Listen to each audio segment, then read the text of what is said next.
కేసీఆర్ గారు ప్రభుత్వం దిగిపోయే ముందు ఇదే కాంగ్రెస్ పార్టీ ఇప్పుడు ఉన్నటువంటి రేవంత్ రెడ్డి ముఖ్యమంత్రి వర్యులు ఏం చెప్పిండో, మీకు బిర్యానీ కావాలని కోరిండ్రు, మీకు బిర్యానీ కాదు కదా పప్పు పెట్టడానికి కూడా కేసీఆర్ దగ్గర గిన్నె లేదు, ఆ పప్పు ఉడకదు, మంట పెట్టడానికి మంట లేదు, వండడానికి గిన్నె లేదు, నా దగ్గర ఉన్నది గిన్నె, నా దగ్గర ఉన్నది పప్పు, నా దగ్గర ఉన్నది బియ్యం, నన్ను ముఖ్యమంత్రి చేయండి, మీకు వండి పెట్టడానికి నేను సిద్ధంగా ఉంటానని మేనిఫెస్టో పెట్టినటువంటి చరిత్ర గల వ్యక్తి.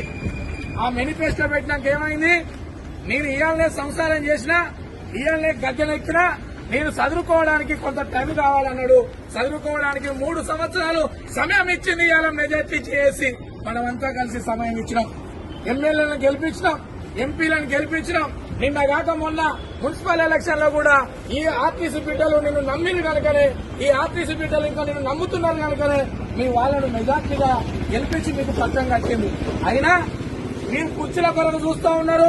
ఈ కడుపు కాలిన కార్మికుల సమస్యల్ని పరిష్కరించమని అడుగుతా ఉన్నాం.